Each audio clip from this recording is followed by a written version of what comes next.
Hello, everybody. This is Parrish Alford with the Daily Journal, and I'm joined by Logan Lowry, our Mississippi State writer. This is double coverage. We're coming to you each week talking Ole Miss and Mississippi State football and news of the day. And for Mississippi State right now, it's a little bit more than football, although there's a big story in that area as well.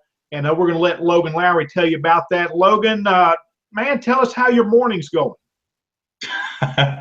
Well, first of all, Parrish, I'm not a morning person anyway, and when the morning's filled with stuff, I somewhat expected some of it, but at the same time, any news in the morning is not good news for me. I don't care how positive or negative it is; it's always going to be a negative for me. But this morning's been a busy one on top of everything else that I had to get done today.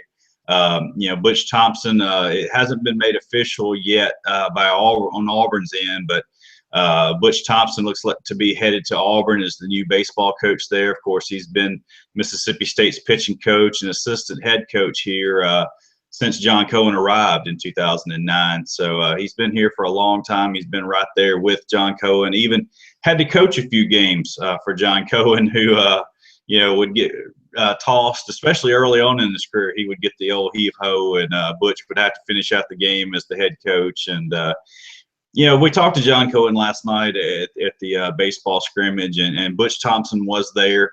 And the two of them, as soon as the scrimmage ended, John talked to the team for a few minutes, and then him and Butch Thompson went out into right field and just had a conversation all by themselves out there. And at that moment, I kind of knew that that something was up. I knew that that typically does not take place, for them to separate themselves from everybody else and go have that conversation. And and John came over and did some interviews with a few media that were there last night, and he had high praise for Butch Thompson. Said he was pulling for him to get that job. Said he had told some people at Auburn that that nobody deserved that job more than Butch Thompson. And, he told him they would be crazy not to hire him. He said, but if you don't hire him, he said, I'll be the most thankful person in America. I mean, that's how much he thinks of Butch Thompson. And it's a great hire. I've gotten to know Butch over the years, just working with him in the media, and he's a great human being. He's a local guy. He's from, I think he's from the Aberdeen Amory area. So he's a Monroe County guy in our coverage area, and he's going to get a chance to go back to Auburn, where he was the pitching coach at Auburn for a couple of years prior to coming to Mississippi State. So he's very familiar with that program, very familiar with the area, and I think he'll do well. Well, and his name has come up in connection with head coaching jobs before, including Auburn's, right?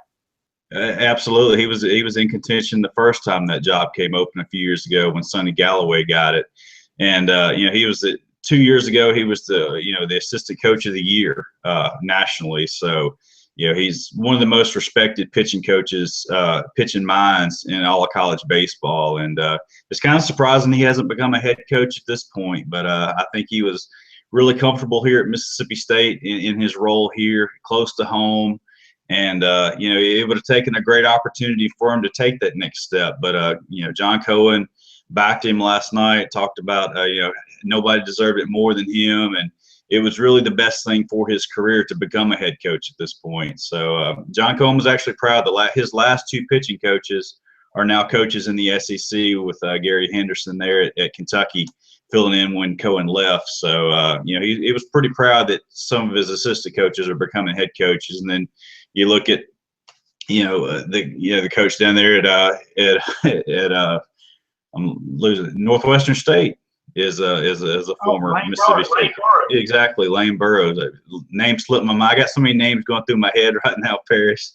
But yeah, Lane Burroughs is coach at Mississippi State. He's also the head coach now. So some of that Cohen tree is kind of branching off there.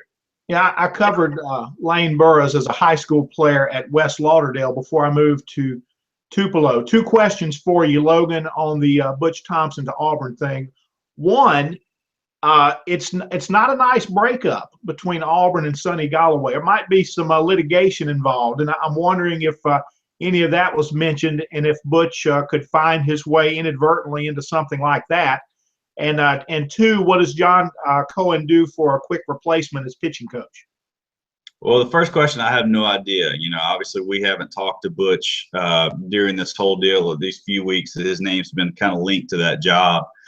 Butch hasn't talked, so I really don't know what to say regards to that. But Cohen did address, he used the if, Butch took the job and what he would do. He said, he would think that there would be a lot of top quality pitching coaches or from around the nation would be interested in coming to a program like Mississippi State. And he thought that he would be able to find a great replacement for Butch Thompson. And, just looking at some of the stuff I've seen on Twitter today from Kendall Rogers, who writes for D1Baseball.com, he's already started to compile a list of some of the potential replacements for Butch Thompson. And he thinks that Mississippi State is going to be able to replace him with a top quality coach. So, even though they're losing a good coach, it looks like they'll be bringing another good one in.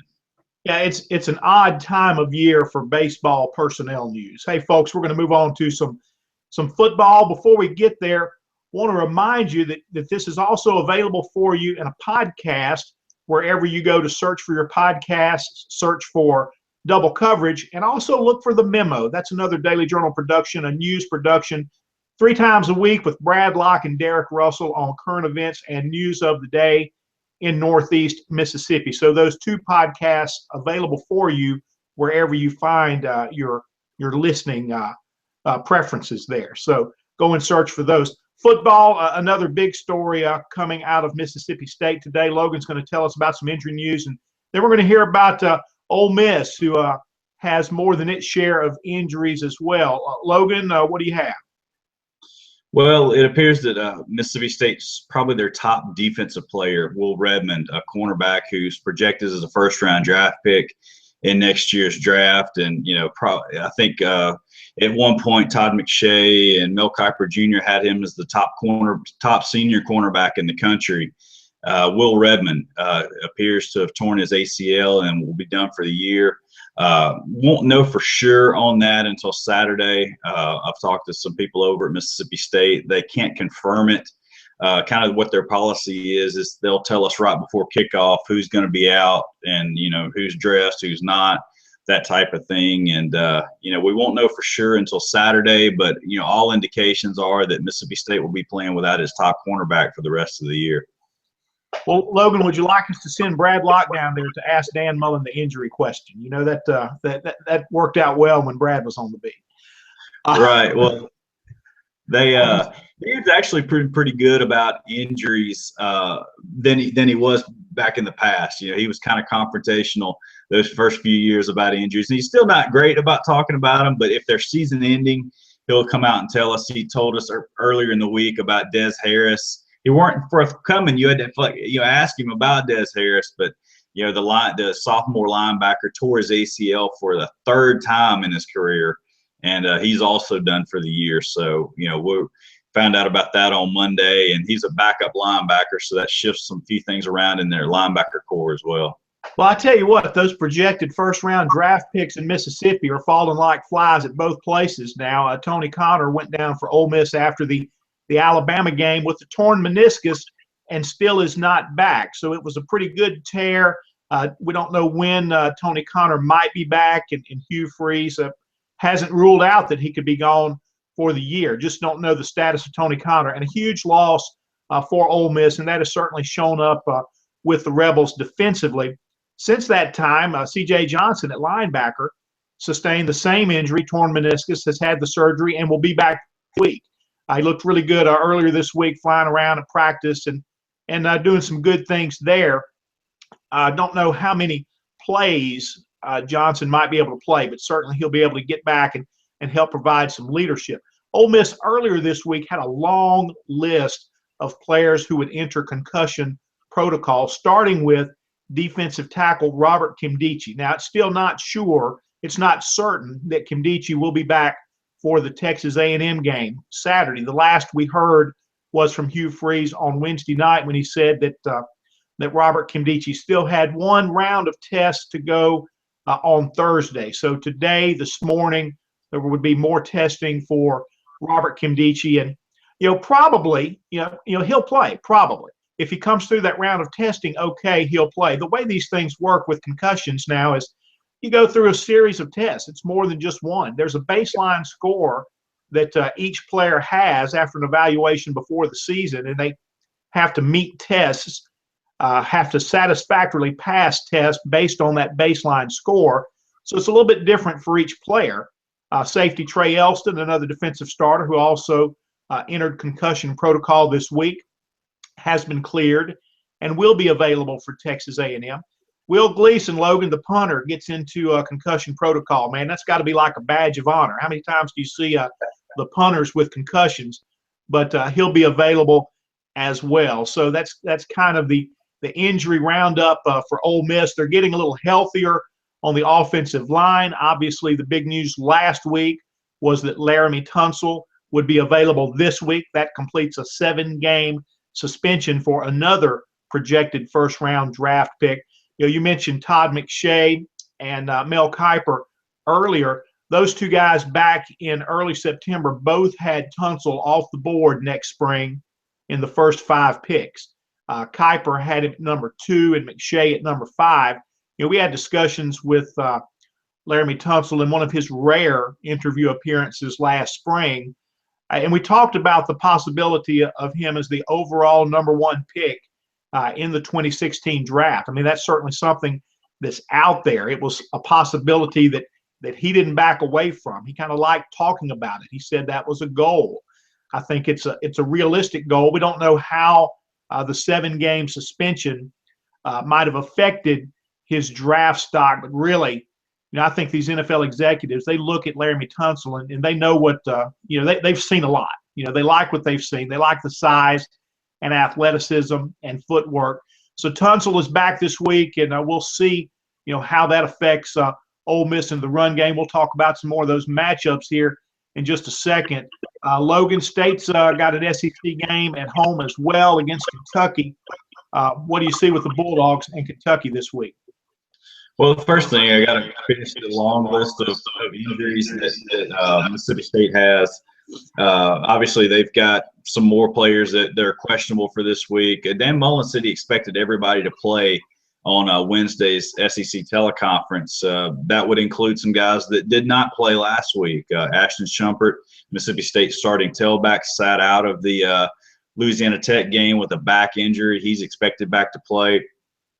Freshman safety Jamal Peters, whose role has increased as the season has gone along due to the injury to Kendrick Market at safety. Peters sat out last week with a concussion. He's already started back practicing, so it looks like he'll be full go this week.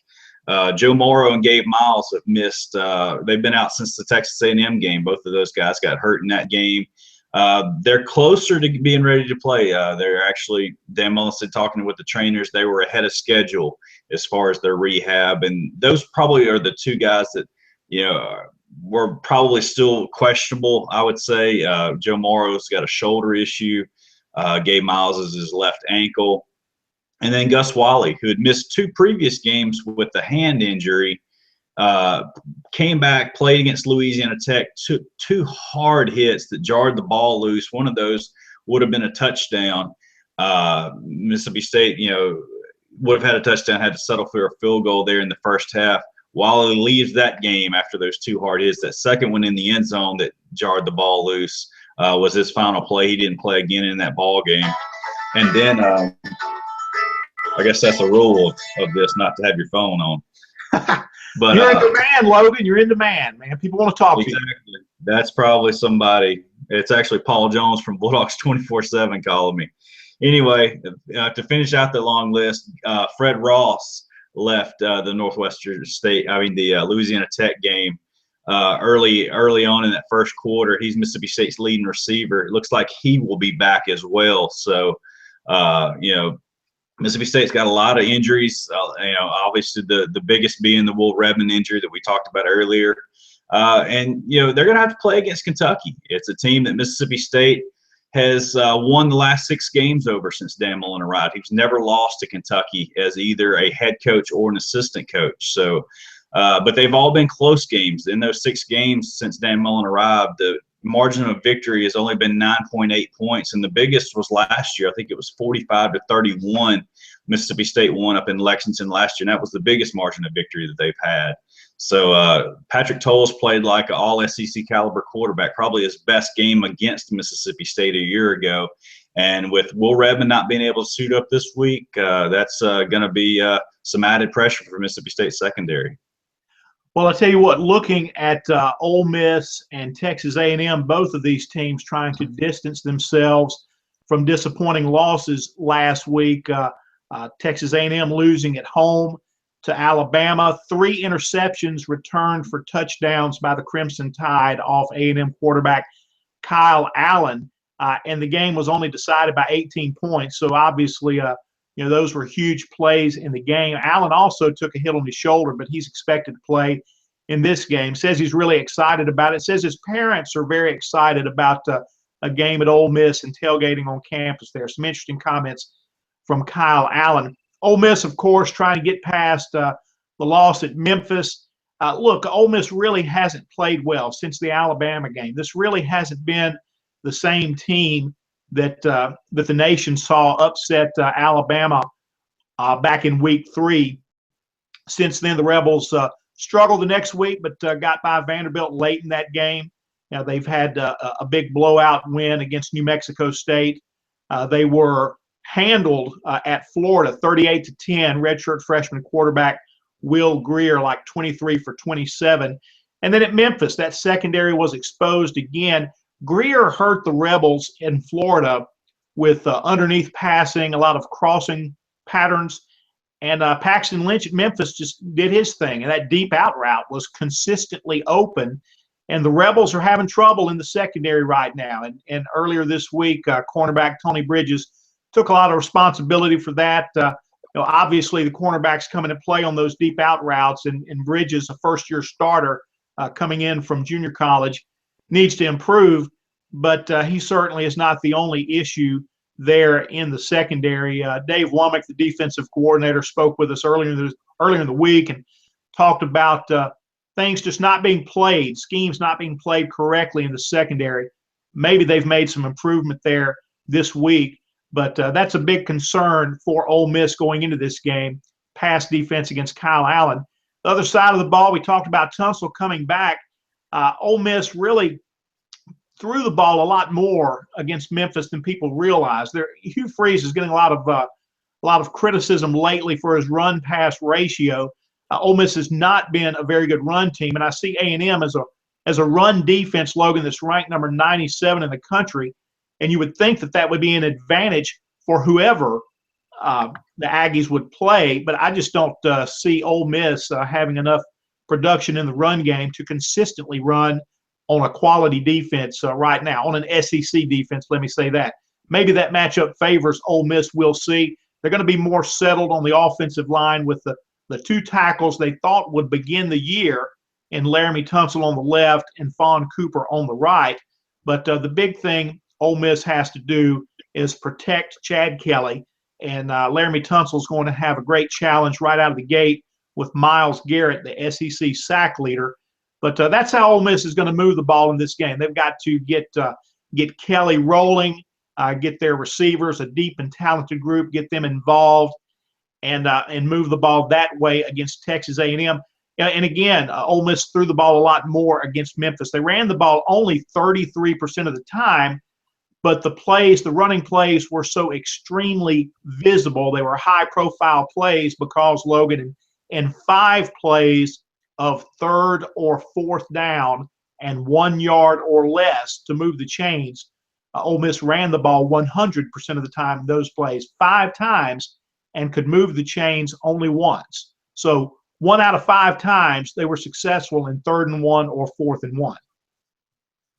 Yeah, I can relate to some of the running game struggles here in Starkville. It's Mississippi State struggled to run the ball with its running backs all season long. Ashton Shumpert began the year as a starter, wasn't producing very much. I mean, less than 30 yards a game. Brendan Holloway was filling in some. He's averaging less than 30 yards a game.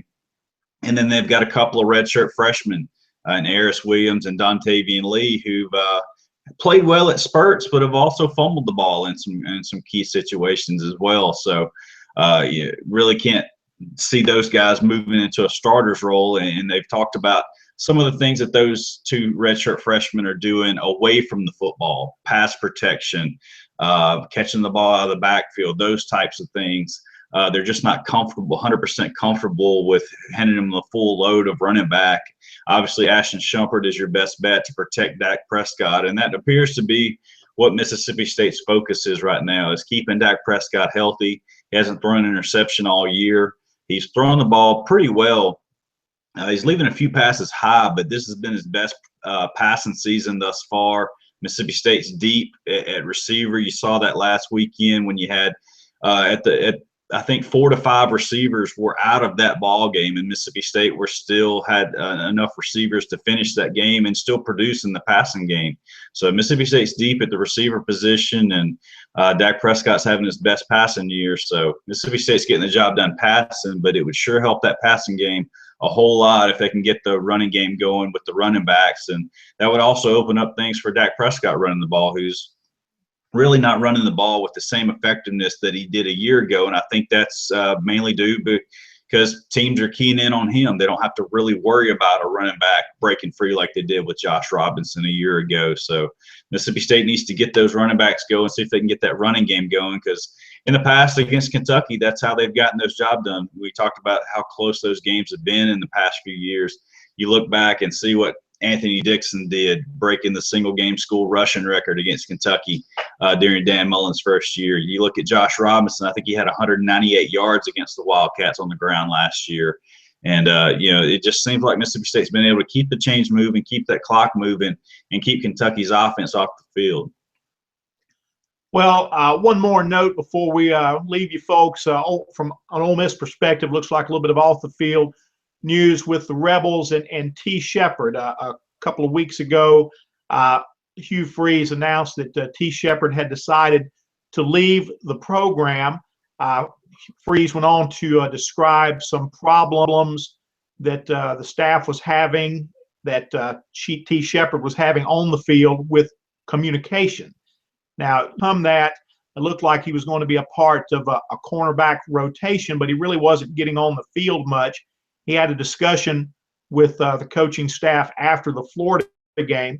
Basically, Freeze has indicated indicated to the media that T has a problem getting the checks, not getting set in a defensive play the first time, but was having problems getting a check right before the ball was snapped, when other teams would be in motion and would be changing things, when they would be changing a play themselves at the line of scrimmage. If there was a defensive play to be changed, T was having to turn and look at the safety and then risking being out of position when the ball was snapped. So that was a big issue that led to T. Shepard's lack of playing time. Well, when all of the news came of Shepard's departure from the program, all we saw was a university news release, in which T was quoted as saying he thanked Hugh Freeze for the opportunity and for showing him, quote, unconditional love. Very positive remarks in the news release attributed to T. Shepard. But since then, T has come out in a different tone on social media. And honestly, Logan, it's, he's gotten some supporters, but it's been kind of divisive there on social media. So kind of that's in the backdrop for Ole Miss right now. I don't envision it being a distraction among the players. They do have issues in the secondary right now, but I don't know that that those are because T. Shepard has left the program, because frankly he wasn't getting on the field.